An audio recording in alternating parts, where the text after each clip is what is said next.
Find other great podcasts like this one at Podmoth.network.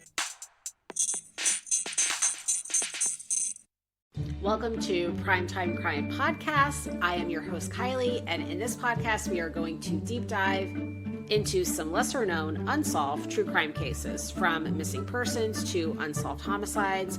This is the place where we are going to unpack it all, research it all, talk about it all, and try to bring justice to these families after all of these years. We are going to take it one story at a time, one case at a time, and hopefully justice will be ours. Welcome to the Getting Down and Wordy podcast ad. What do we do on this podcast? Well, it's the first musical podcast. Can you try that again in real words so that people can understand? Fine. We talk about the intersection of popular music and language. Oh, can we also talk about Eurovision? Okay.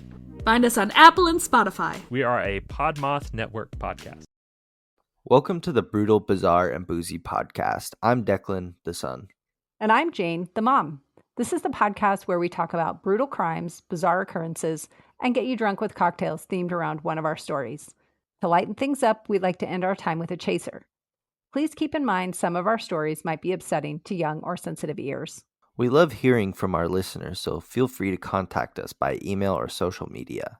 You can find our contact info in the show notes for this episode. If you'd like to support us through Patreon, you can find us there at Brutal, Bizarre, and Boozy podcast, or use the link in our show notes.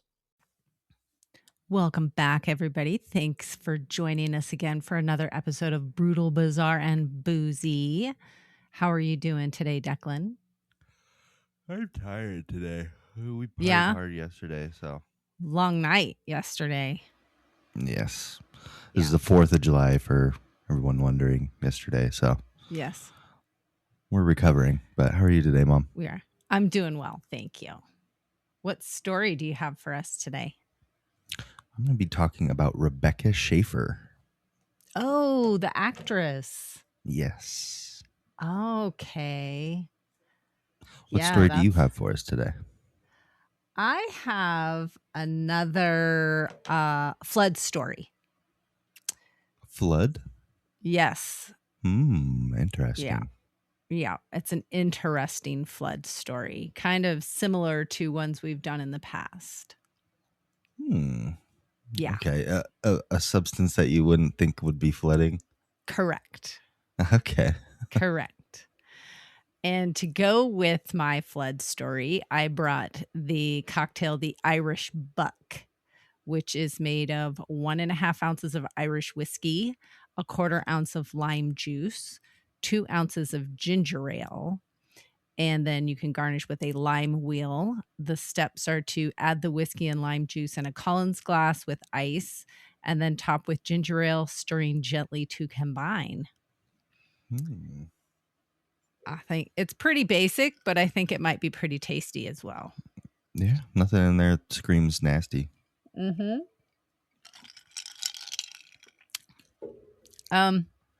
It's very sour. It is. And I used ginger ale, but it tastes more like a ginger beer. It's very It does harsh. taste like ginger beer. What's it's in it very again? harsh. The Irish Buck. What's in it, though? Irish whiskey, lime juice, and ginger ale. The end. Yeah, you don't get any whiskey at all. It's just... No. It's weird that it tastes like ginger beer, though. It's very dry. Yeah. I think it might be the brand that I used. I used Reed's Schweppes. ginger ale. They make ginger ale? I thought they only make ginger beer. I thought so too. I was kind of surprised when I was digging through the refrigerator trying to figure out if I had to go buy ginger ale because I saw lots of ginger beer in there. And then I went, this can says ginger ale. But it's I have ginger ale syrup if you need any. Oh, well, for the that's soda okay. stream. So That's all right. We got it taken care of. I don't know that I love the drink, but that's okay. yeah, I don't it's have to okay. love It's it's so limey. Mm-hmm. And he's like tequila in it or something. It's only 1/4 ounce of lime too, which is, You wouldn't think. Maybe you got No. some strong limes, I guess. I don't know. guess.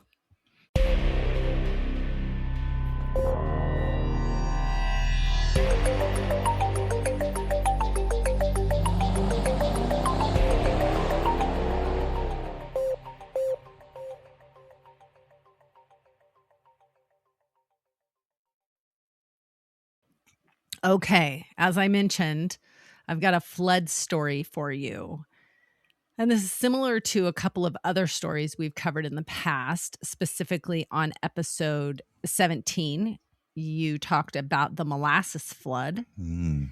And then in episode 115, we talked about the London beer flood.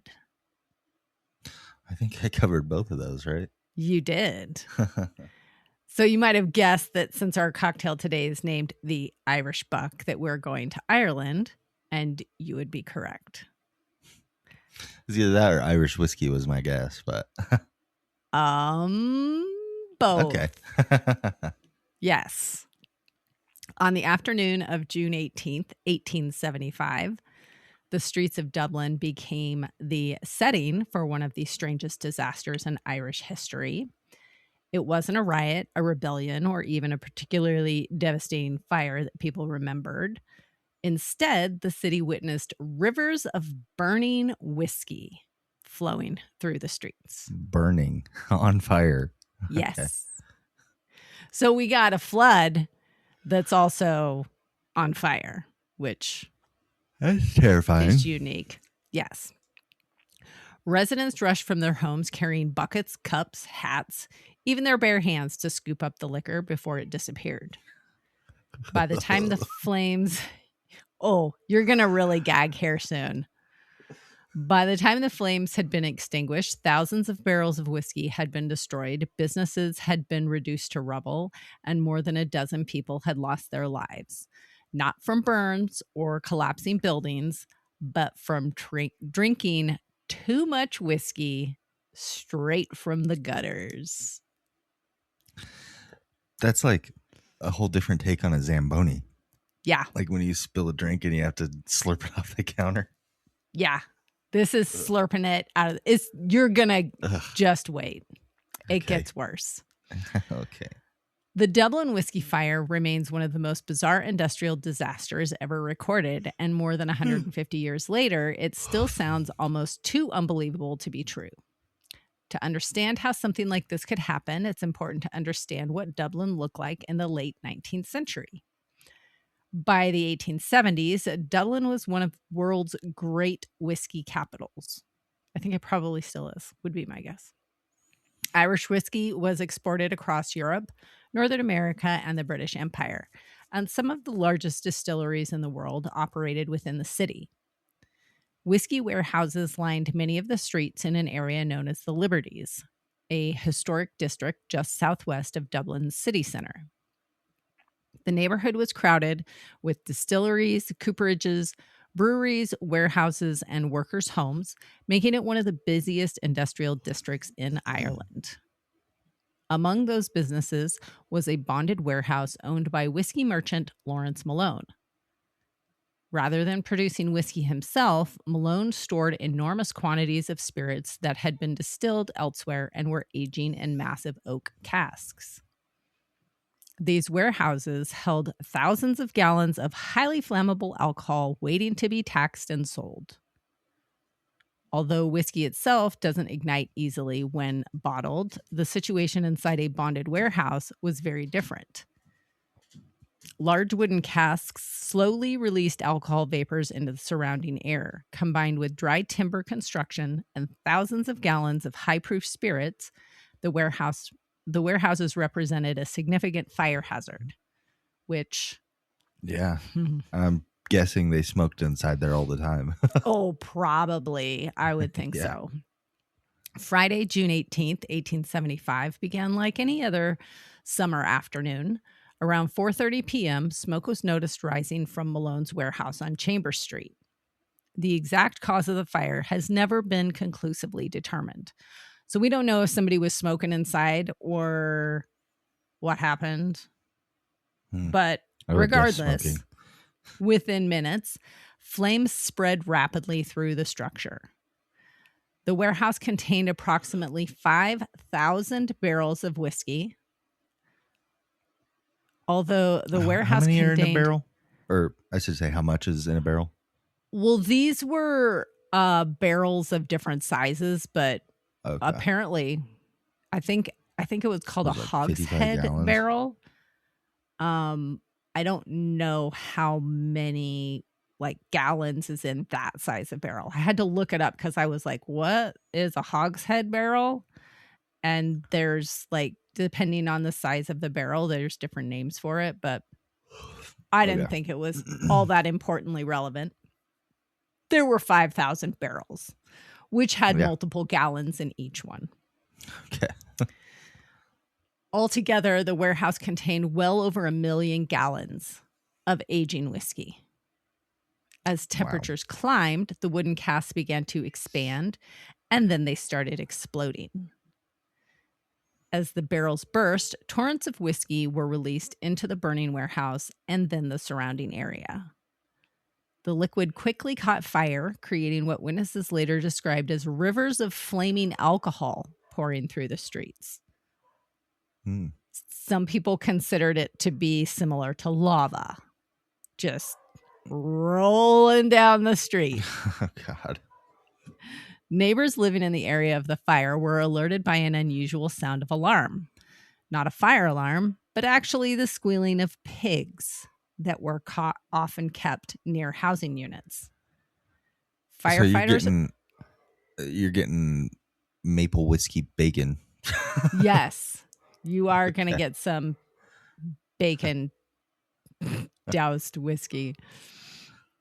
Firefighters arriving at the scene immediately realized this was like any blaze that they had ever encountered. Water alone wouldn't solve the problem. As whiskey spilled from the ruptured casks, it carried flames with it, spreading the fire far beyond the warehouse itself. Burning alcohol flowed downhill along Chambers Street and into neighboring lanes, setting buildings, carts, fences, basically anything combustible that was in its path, caught on fire, as you would expect. Yeah, that's terrifying. Right. Witnesses described bright blue flames dancing across streams of whiskey that flowed through the streets like a fiery river. The captain of Dublin's fire brigade quickly recognized the danger.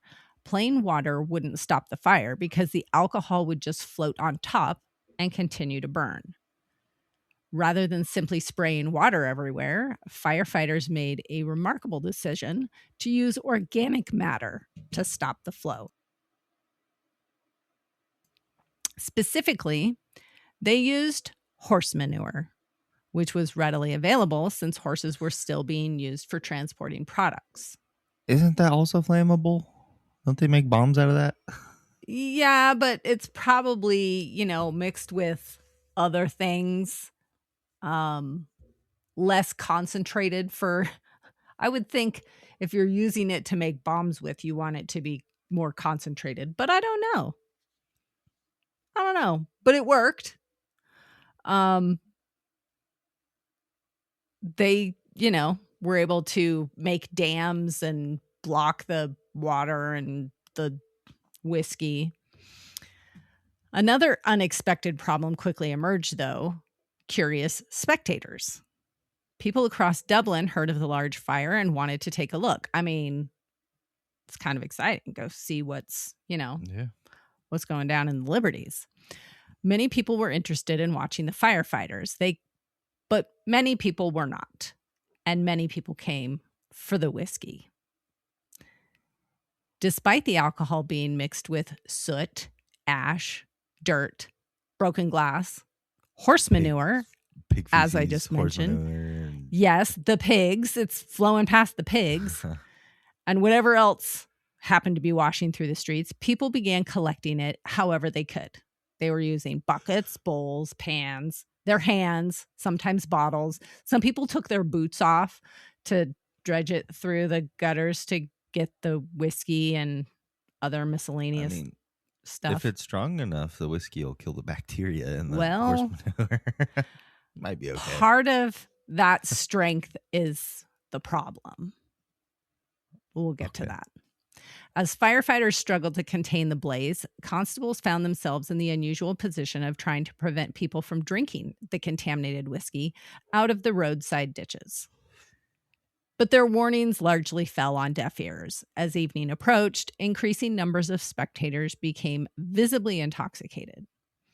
Hours after the smoke had been spotted, the flames finally began to subside. The warehouse itself had been almost completely destroyed. Nearby homes and businesses had suffered extensive damage as well.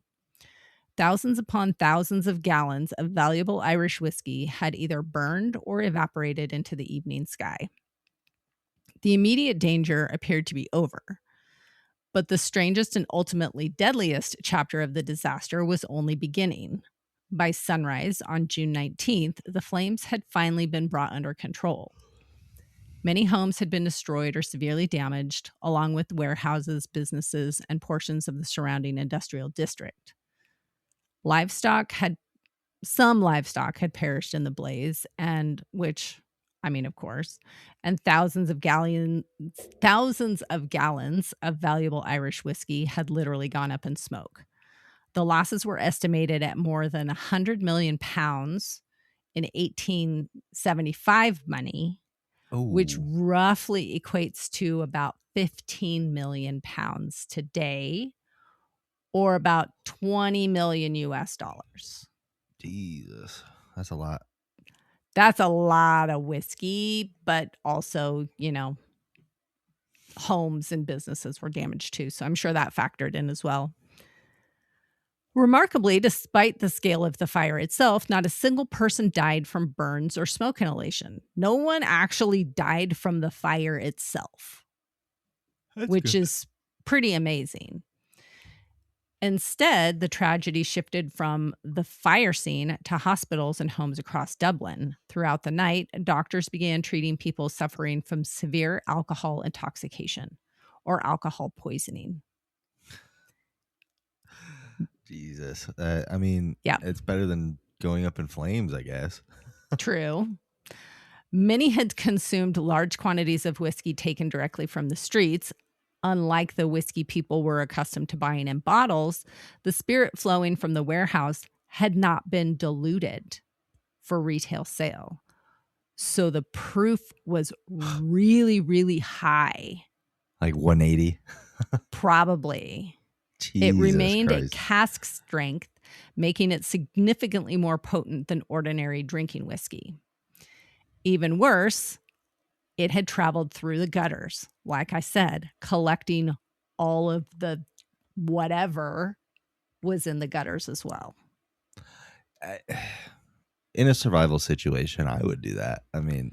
Yes. It would likely kill most of if you just strained it out, get some filtering in there and run it through a dirty sock or something, get all the chunks out.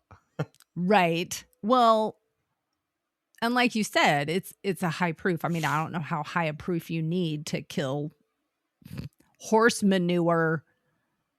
I think if it sits in there long enough, it's probably okay. I don't know. But the problem is everybody's like, ooh, free whiskey. And so they're just drinking what they can, not realizing that what they normally drink might be an 80 proof, and now they've got 180 proof. I think you'd be able to tell by the fucking taste of it. Probably. But they also might have been thinking this tastes like shit because it has literally run through horse shit. Yeah. At first, many people simply appeared heavily intoxicated, but as the hours passed, some started to lose consciousness. Others slipped into comas. Several never recovered. In total, 13 people ultimately died from alcohol poisoning after drinking the whiskey collected from the streets. Around 24 others required hospital treatment but survived. It It's remains just a one normal weekend at Lake Havasu. Right. Yeah. It remains one of the few disasters in history where every recorded human fatality occurred after the main emergency had ended. The good news is that not all of the 5,000 whiskey barrels were destroyed, but only about 60 remained. Unfortunately, some of those went missing because the observers just rolled them away through all the chaos. Those are the lucky ones. They got Yes. fresh. No Right. horse shit. No horse shit in those barrels. That's crazy. I would think Yeah. that the barrels would kind of act like a candle, like the wood would wick the whiskey out, and it. I don't know. Yeah, I don't know. It's very interesting. Yeah, we love a good weird flood story over here. Yes, we do. Nice weird stuff to go with our day.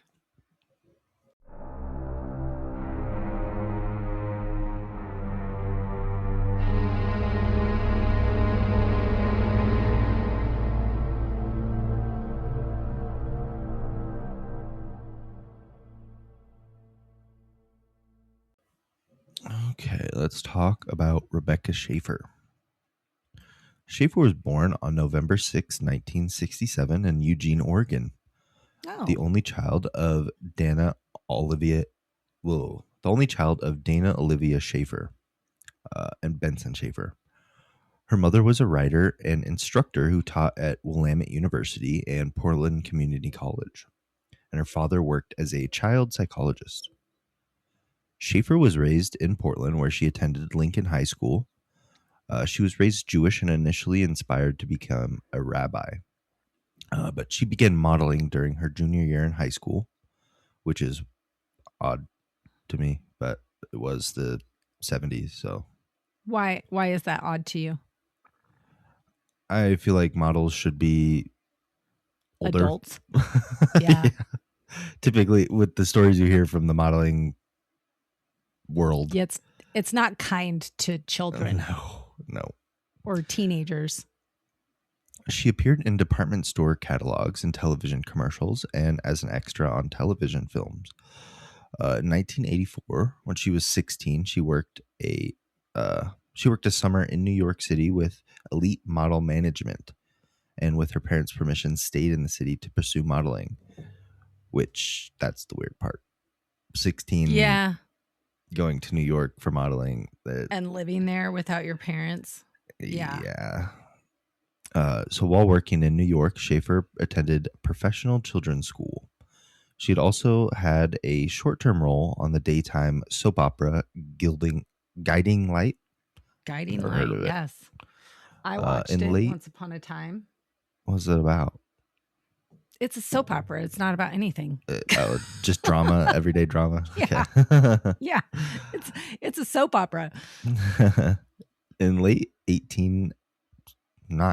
Jesus Christ. Let me put my glasses on. Hang on.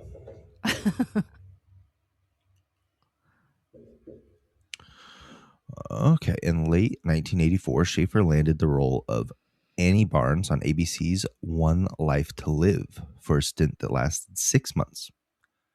During this time, she attempted to further her modeling prospects. At 5'7", she was considered too short for high fashion modeling and struggled to find work. That's wild. It is wild. I feel like you want people modeling your clothes to be normal height. Yes. But Jordan's going to look different in a t-shirt than I am. So yeah. In 1985, she moved to Japan in hopes of finding more modeling jobs, but still encountered difficulty due to her height and weight. She returned to New York City and decided to focus on an acting career. In 1986, Schaeffer won a small role in Woody Allen's comedy Radio Days, but her character was edited out except for one brief scene. She continued modeling and also worked as a waitress. She appeared on the cover of 17 magazine, which caught the attention of television producers who were casting for the comedy My Sister Sam, starring Pam Dauber. Mm-hmm. Schaeffer won the role of Patricia Patty Russell, a teenager who moves from Oregon to San Francisco to live with her 29-year-old sister Samantha after the death of their parents, which kind of, from Oregon, that's a solid cast, I guess. But yeah. Schaeffer moved to Los Angeles to live with Dauber and Dauber's husband, fellow actor Mark Harmon. During her work on the series, My Sister Sam was initially a hit, ranking top 25, but it was canceled halfway through its second season in April due to failing ratings. So she went on to star in, well, not star, I should say. She was in a couple different movies. Scenes from the Class, Struggle in Beverly Hills, Voyage of Terror, the Achille Laura Affair, The End of Innocence, and the film Out of Time. She also served as a spokesperson for the children's charity Thursday's Child. Now we introduce Robert Bartow, 19-year-old janitor from Tucson, Arizona. Bartow was obsessed with child peace activist Samantha Smith, but his focus changed to Schaeffer after Smith died in a plane crash in 1985. So I'm assuming he had a thing for children's spokespeople. Oh, because okay. I mean, I'm just guessing ya. here, but it seems Yeah. like his MO, I guess. Yeah. He then wrote numerous letters to Schaeffer, one of which she answered, which turned out to be a mistake. In 1987, he traveled to Los Angeles hoping to meet with Schaeffer on the set of My Sister Sam, but Warner Brothers in Burbank forced the security to turn him away.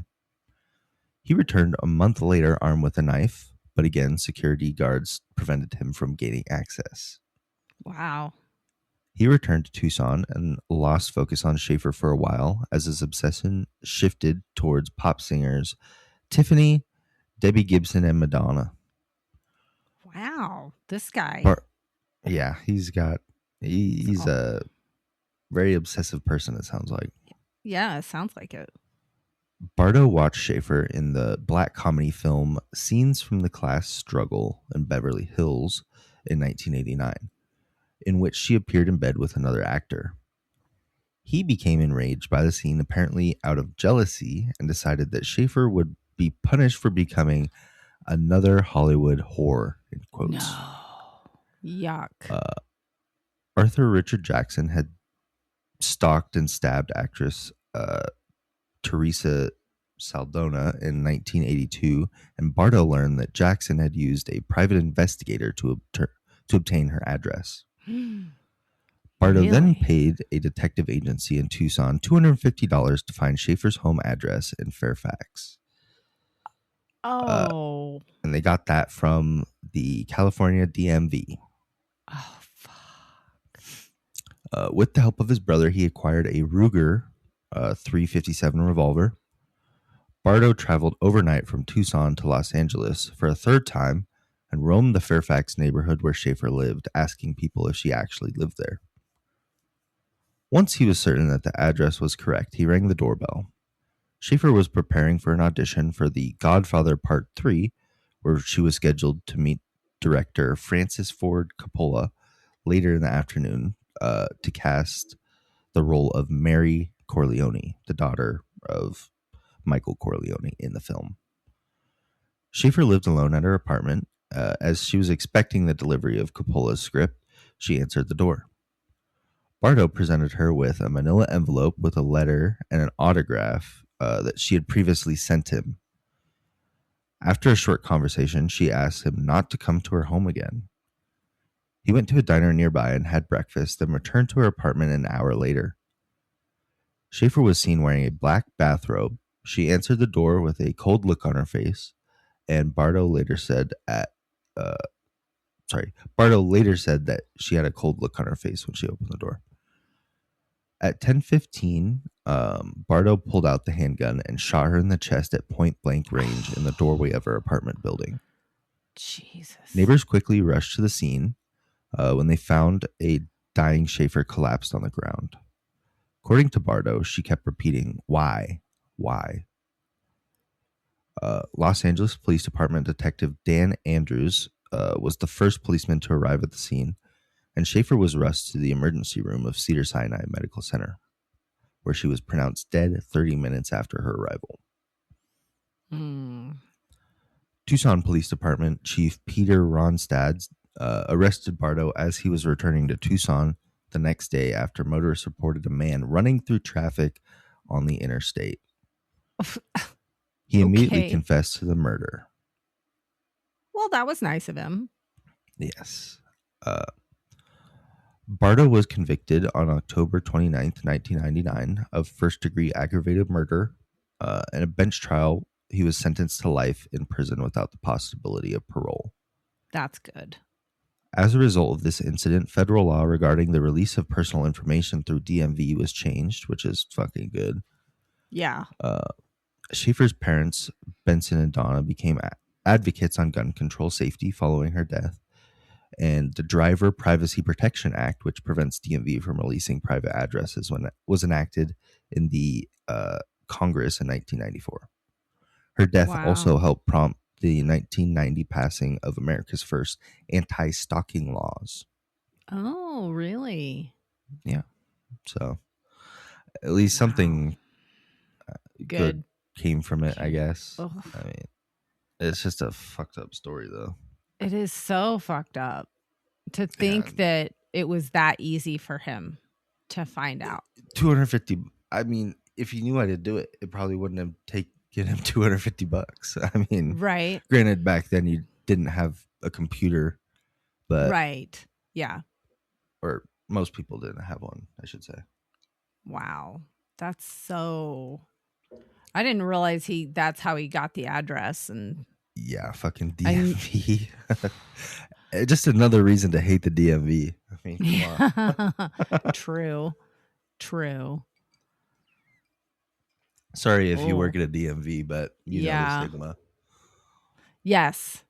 I mean, nobody likes to go to DMV.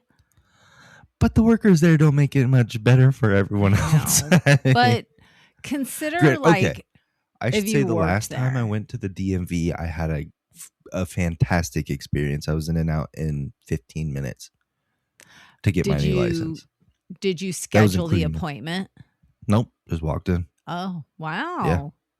Because they had like a bunch of people working, and they had what seemed like 2 people just for scheduled appointments, and then a couple other for just like walk-ins and stuff like that. Nice. So, it was wow.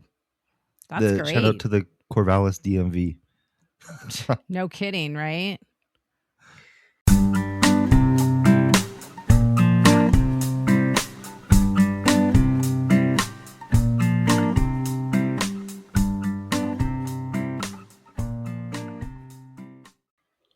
No kidding. You have a chaser for us? I do have a chaser. It's an article that I found on Good News Network about a 6-year-old boy who was on a school field trip in Norway. And as they were walking around, he found like a piece of metal and showed it to his teachers. And it turned out that it was a sword, very likely a Viking sword that had been buried for 1,300 years. Yeah. Well, it was just wandering around at a school trip. Keep it though. Oh no, I'm sure no. It went to a museum. How do you just find a sword? Did they show a picture of the sword? Was it like a They did, yeah. It was like big a real and sword, or dirty, and like what you would imagine a sword as? Yeah. Okay. Yeah, like a broadsword looking thing. That's every little boy's dream, is 100% finding a sword. You find a stick that looks like a sword.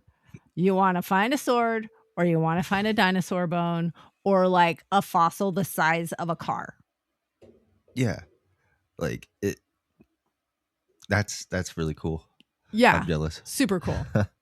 Super cool. What's your chaser today? My chaser is a watch recommendation for a movie on Netflix called Little Brother. It's with John Cena and what's that motherfucker's name?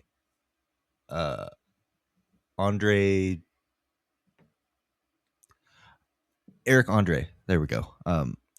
But it's a comedy, and John Cena is on a reality show, and his like the little brother program like where Yeah.